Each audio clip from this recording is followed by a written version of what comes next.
Some people say traveling through the Alps is like traveling through a painting.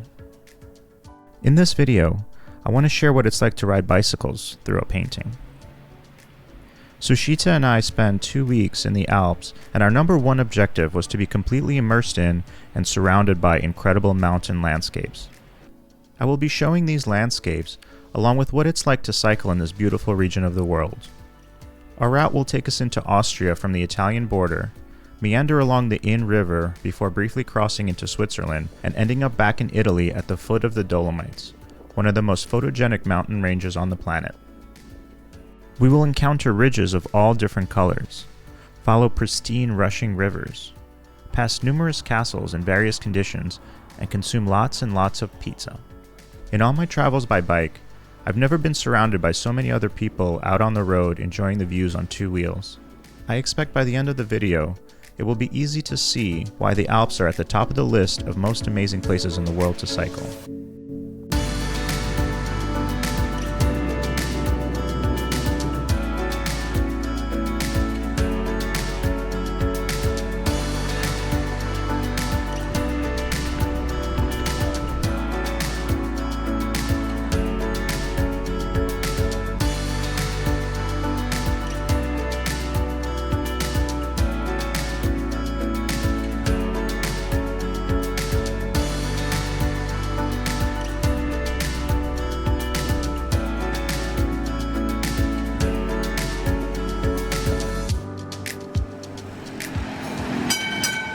We started the trip in Milan. It was not exactly in the Alps, but pretty close, and it was a convenient city to arrive into from overseas. We took a few days to get settled and explore a few of the famous sites, including the Duomo Cathedral, which stands in one of the main squares in town. We walked through a large park and ended up at Grand Army Plaza. Okay, just kidding, but the resemblance between the Peace Arch in Milan and the one in Brooklyn's Grand Army Plaza is uncanny. The next day, we assembled our bikes and took a short diagnostic ride around town. Later on in the evening, we encountered at least 20 bands performing Sarà perché te amo in a huge variety of instrumentations.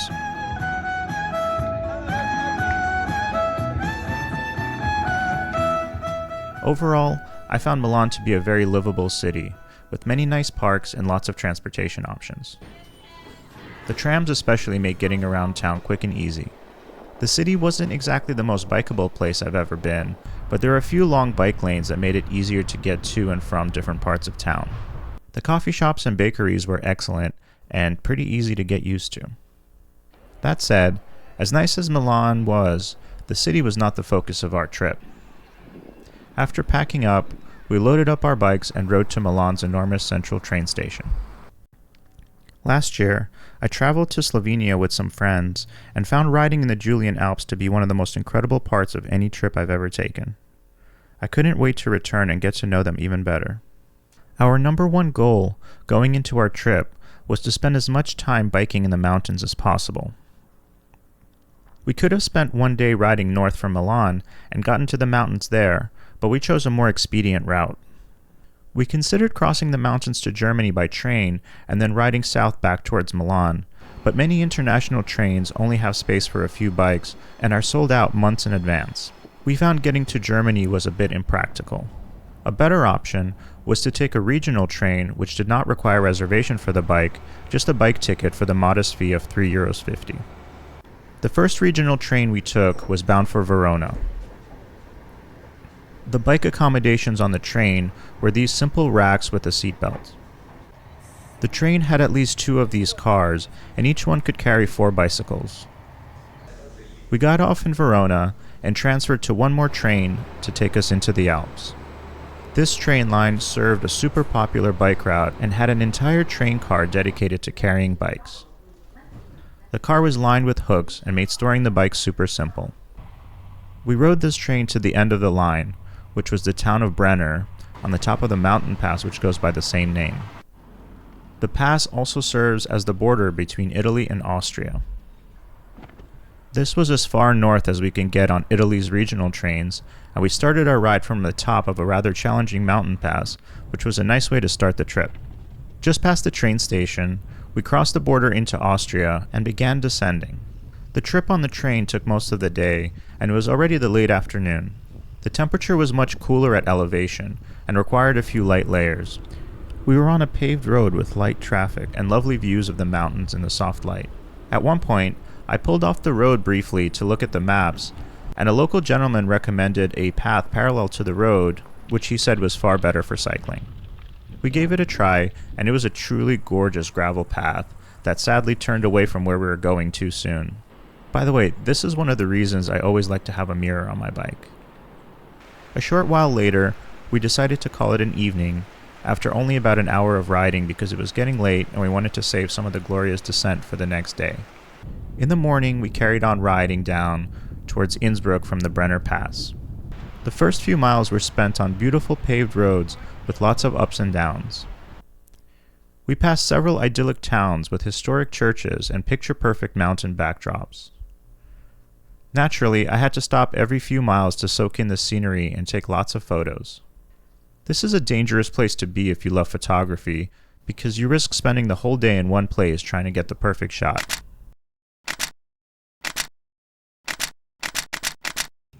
Eventually, we reached the real descent and started flying downhill. The route took us off the busier road through some smaller paths along cornfields with some jaw-dropping views. After a few more stops for photos, we eventually arrived in the town of Innsbruck. Innsbruck was a beautiful, bustling city in the heart of the Austrian Alps.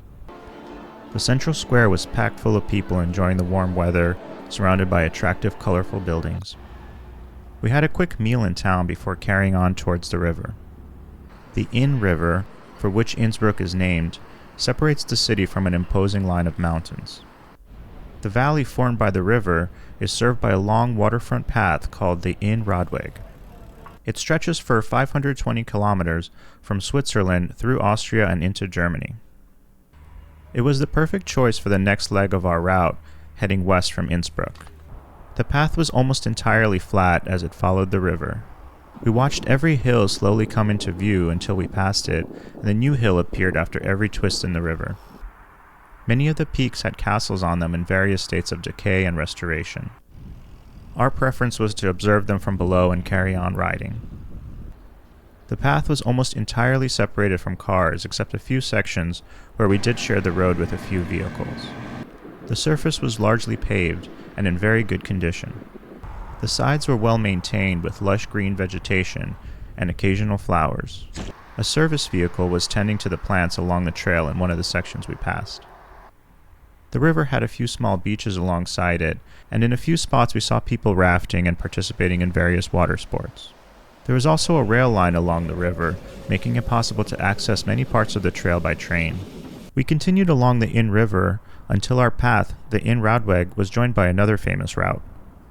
I first heard about it from my friends Zeno and Julia, who had done some riding in these parts over the course of the last few years.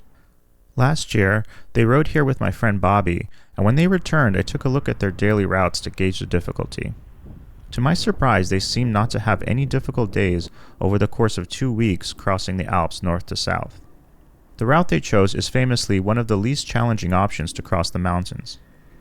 It includes only 2 major mountain passes, and even those are quite mild compared to some others in the area.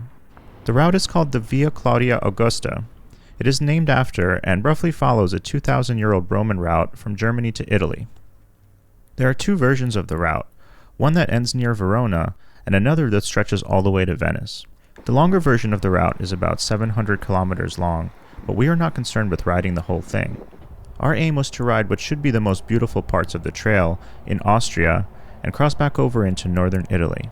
The Via Claudia Augusta has a helpful website and is fairly well signed along the way. There are even shuttle services to take people with their bikes to different points along the trail, though we did not use them. Much like the path along the inn, the Via Claudia Augusta was a treat to ride. We were on tiny roads and separated paths along the river. One of the great things about riding in this area is there are fountains dispensing potable water all over the place. I was sort of surprised when we asked a cafe to refill our bottles, and they pointed to a public fountain until I realized it was cold, delicious drinking water flowing from the tap. I was actually able to get by on the whole trip with just one water bottle because these fountains were readily accessible almost everywhere. We passed through many quiet Austrian towns and villages like Landeck, Ried, and Funz. Each had their own unique downtown and historical sites.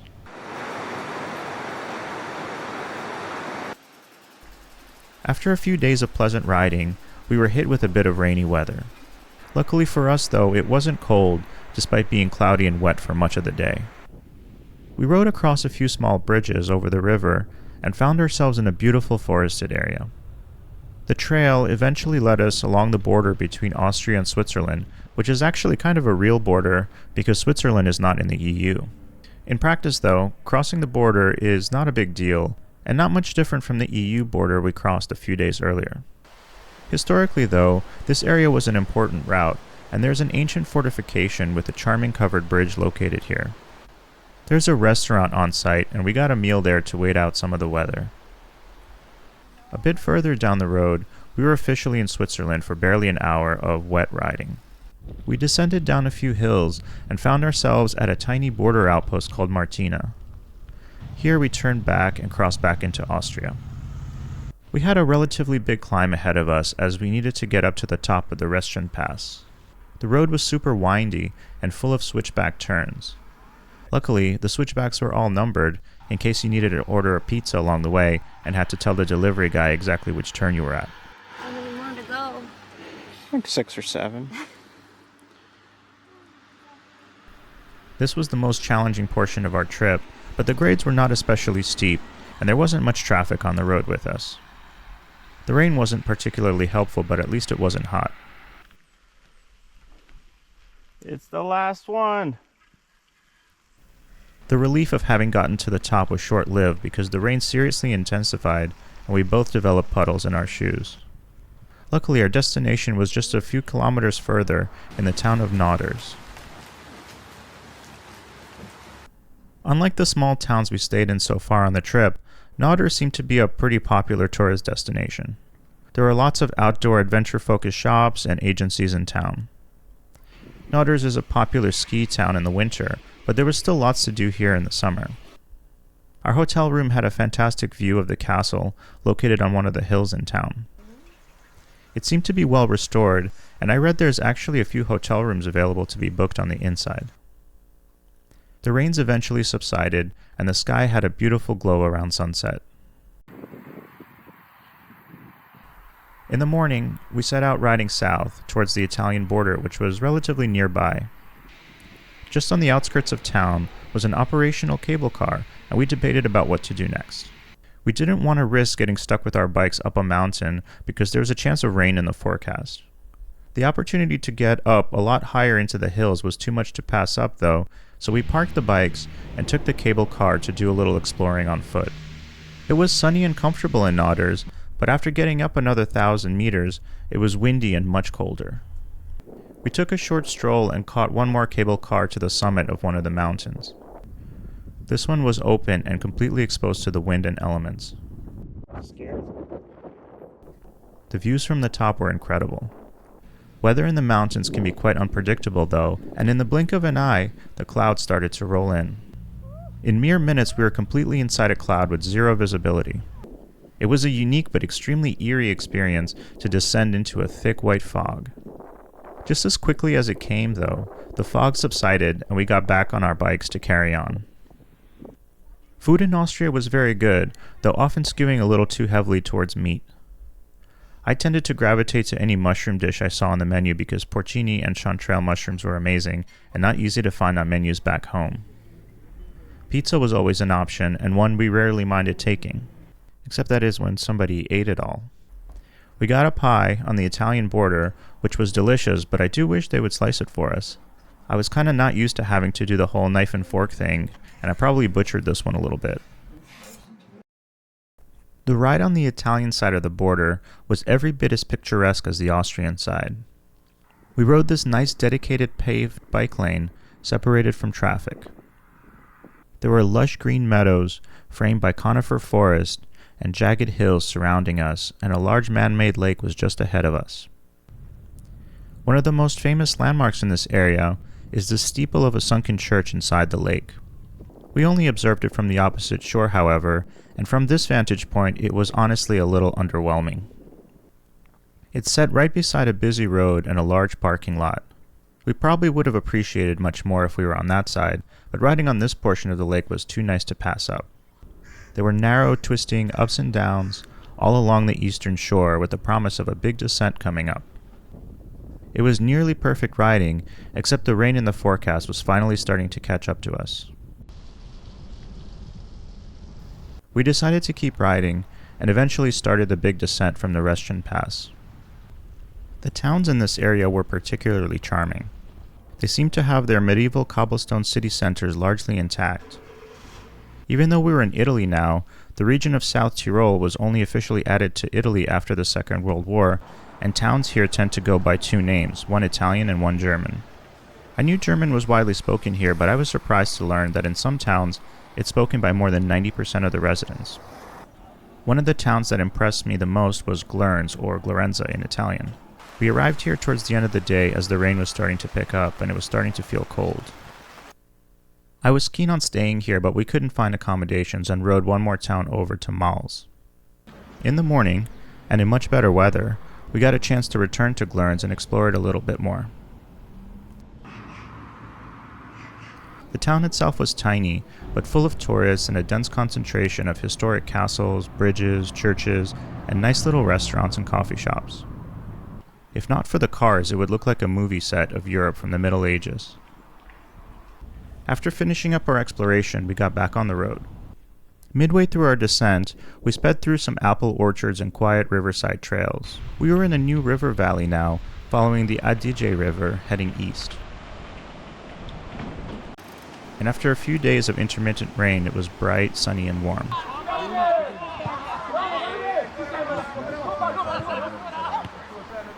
We passed a small regional stadium during a game and observed a few minutes of the beautiful game. This stretch of the Via Claudia Augusta was particularly stunning. We had views of amazing mountains in front of us, beautiful mountains behind us, and the mountains alongside were not too shabby either. It's okay, you can wave.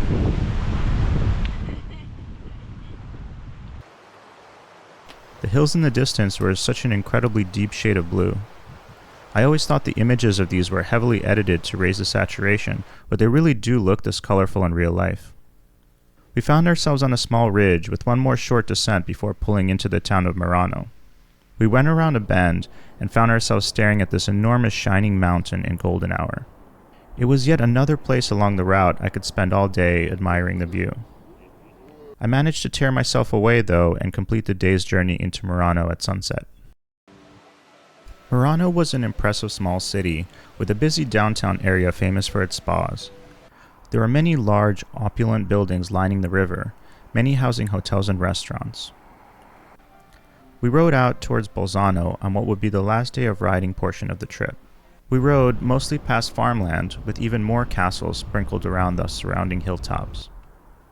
There were dozens of other riders on the path with us, some solo or in pairs and some in larger groups. Throughout the whole trip, we were not riding especially fast, and we were passed by almost everyone else. Some of the people who passed us were riding super light carbon road bikes, carrying almost nothing and going really fast. Others were older folks riding e-bikes in their highest gear and barely pedaling. Here we were, riding 19th century acoustic bikes made out of metal. The joke was on them though, because every calorie they saved was a calorie we burned. After a relatively short ride, we arrived in Bolzano. It was a crowded, bustling city, the biggest we've encountered for many days actually. We stayed for a meal in Bolzano, but it wasn't our final destination. We went over to the bus station and arranged for transport to Val Gardena. The policy around bikes on buses is a little confusing here, unfortunately. Many buses have a large rack on the back and easily transport bikes for a small fee. The bus we needed did not have such a rack, but we were told if the bus had room in the luggage section, they would accommodate us. The first driver told us he was full, but the second one was able to find space for our bikes, and off we went into the Dolomites. The Dolomites are one of the most remarkable places in the world. They seem to have become incredibly popular in recent years because I've been seeing images of their imposing peaks all over the internet for months. We chose to base our exploration in the town of Ordise. There were at least 2 cable car systems here that provide access to different parts of the mountains. One of the most famous mountains in the area is called Sushita. It has a sloped green meadow with a small hiking trail leading to a dramatic group of pointed peaks. The trails get very busy, and cycling is not allowed on many of them at Sushita, so we left our bikes behind and took the cable car up. The ride was relatively short, but broken up into two sections. The lower portion was a smaller cable car and then a bigger one to complete the trips at the top of the mountain. Immediately upon arriving, the views were amazing. Clouds were encircling the tops of the rocks and obscuring some of the view. We took a walk along the paths and took lots of photos and footage as the light conditions were rapidly changing around us. We were able to get a few decent looks at the views before the clouds intensified and covered everything.